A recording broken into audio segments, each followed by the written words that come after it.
Hi guys, आज मैं जल्दी उठ गई थी। अब मुझे नींद सी आ रही है। लग रहा है मैं चाय पी लूं। मुझे चाय पीने का मन हो रहा है। एक कप टी एक कप टी तुमने हमें दी, हमने पी। ही। आज मेरा व्रत था तो आज मुझे इसलिए जल्दी उठना पड़ा, इसलिए मैं जल्दी उठी थी। और अब मुझे बहुत ज़्यादा आलस सा आ रहा है। ऐसा लग रहा है कि मैं कुछ चाय पी लूं, लेकिन पर पूजा करने के बाद ही मैं चाय पी सकती हूँ। और अभी हम इसमें भगवान जी नहलाएंगे। और ये देखिए, मैंने प्रसाद बना लिया है, प्रसाद बना रखा है। अब बस हम पूजा की तैयारी कर लेंगे। ये भगवान जी के कपड़े हैं, ये देखिए, सब ये जल रखा है उनको नहलाने के लिए। बस यार, अब भगवान जी नहा चुके हैं। नहा धो के देखिए कन्हैया जी बिल्कुल रेडी हो चुके हैं। हमारे कपड़े वपड़े पहन लिए उन्होंने बढ़िया से, कितने सुंदर लग रहे हैं। और देखिए पूरी पूजा की तैयारी हो चुकी है। और सारा भोग वगैरह सब रख दिया है हमने। और भोग रखने के बाद जो है फ्रेंड्स, मैंने आप लोगों के लिए थोड़ा सा वीडियो इसलिए बनाया ताकि मैं रिकॉर्ड कर सकूं आप लोगों के लिए। उसके बाद ये देखिए मेरी भगवान जी की बुक है जो मैं पढ़ती हूँ पूर्णमासी व्रत में। एक पूर्णमासी व्रत कथा है, एक सत्यनारायण जी की व्रत कथा है। एक बार नारद ऋषि प्राणियों की खैर खबर लेने मृत्युलोक में आए। उन्होंने वहां देखा कि सब प्राणी अनेक पीड़ाओं से, अनेक योनियों से अपने कर्मों के अनुसार दुख भोग रहे हैं। उनके दुखों को देखकर नारद ऋषि उनके उद्धार हेतु विष्णु लोक में गए। वहां पर देवर्षि नारद चार भुजाओं वाले शुक्ल वर्ण के, गले में वनमाला और हाथों में शंख चक्र धारण करने वाले भगवान विष्णु की स्तुति करने लगे। नारद जी बोले, वाणी और मन से अप्रत्यक्ष रूप वाले, अनंत शक्ति वाले, आपको नमस्कार हो। आपका न आदि है, न मध्य है, न अनंत। आप अनंत शक्तिशाली, निर्गुण और सर्वगुण हो। आप सब प्राणियों के जन्मदाता हो, भक्तों के दुख को दूर करने वाले हो। आपको नमस्कार।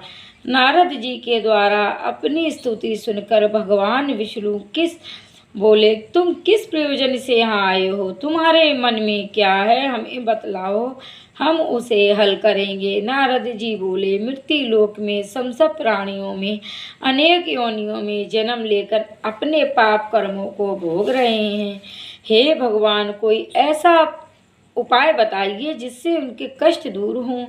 श्री भगवान हरि बोले, समस्त लोकों के प्राणियों के बारे में तुमने अच्छा प्रश्न पूछा है। मैं तुम्हें ऐसे ही व्रत को बताता हूँ जिसको करने से प्राणी मोह माया के बंधन से छूट जाते हैं। जो व्रत स्वर्ग लोक में, मृत्यु लोक में दुर्लभ है, मैं तुम्हें उसे बताने जा रहा हूँ। वह सत्यनारायण भगवान का व्रत है जिसको करने से, जिसको विधि विधान पूर्व करने से इस लोक में सुख मिलता है और मोक्ष की भी प्राप्ति होती है। यह सुनकर नारद मुनि बोले, इस व्रत को करने की विधि एवं फल को विस्तार पूर्वक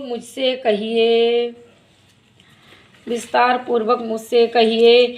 तो भगवान बोले, इस व्रत को करने से दुख और शोक आदि नष्ट हो जाते हैं। धन धान्य की वर्षा होती है, सौभाग्य संतान की प्राप्ति होती, सब जगह यश की प्राप्ति होती है। श्रद्धा और भक्ति पूर्वक किसी भी दिन शाम के समय भगवान सत्यनारायण का पूजन करें। भाई बंधुओं और ब्राह्मणों के साथ धर्म पूर्वक भगवान सत्यनारायण को निवेद सहित भोग लगाना चाहिए। केले का फल, शुद्ध घी और गेहूं के आटे को भूनकर शक्कर और गुड़ मिलाकर उसमें निवेद तैयार करना चाहिए। कथा सुनने वाले को निवेद का प्रसाद देना चाहिए। ब्राह्मणों को दान दक्षिणा देकर बड़ी गंभीरता से बैठ गए। लकड़ी बेचने वाला भील गुहराज हुआ, जो उस जन्म में भगवान रामचंद्र की सेवा करके मोक्ष को प्राप्त हुआ। उल्कामुख नामक राजा दूसरे जन्म में महाराजा दशरथ हुए, जो भगवान श्री रंगनाथ की पूजा करके मोक्ष को प्राप्त हुए। साधु वैश्य भी धार्मिक तथा सत्य बोलने वाला मोरध्वज राजा हुआ। वह ऐसा सत्यवादी और धार्मिक था कि अपनी स्त्री और अपने पुत्र का एवं अपने अपना आधा शरीर आरे से कटवा कर ब्राह्मण रूपी श्री कृष्ण को देना स्वीकार करके मोक्ष को प्राप्त हुआ। त्वं ध्वज राजा दूसरे जन्म में स्वभू मनु हुए। वह संपूर्ण भागवत की कथा सुनकर मोक्ष को प्राप्त। फ्रेंड्स, अब मेरी पूजा पाठ हो चुका है।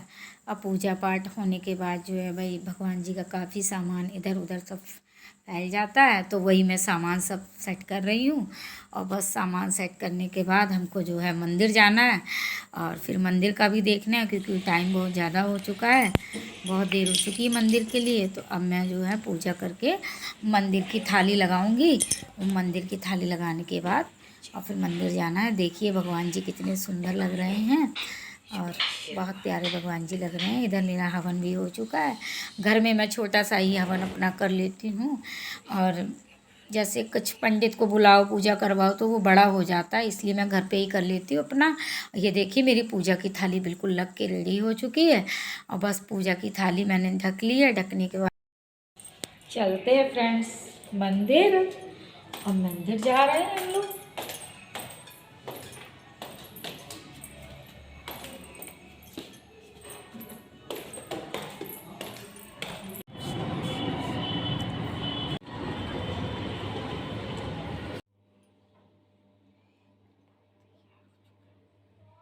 बस भगवान जी का भोग बन के तैयार हो चुका है, और पूर्णमासी पे हम लोग यही भोग पे बनाते हैं। और देखिए मैंने भगवान जी का भोग लगा दिया। फिर से मिलेंगे। राधे राधे, जय श्री राम।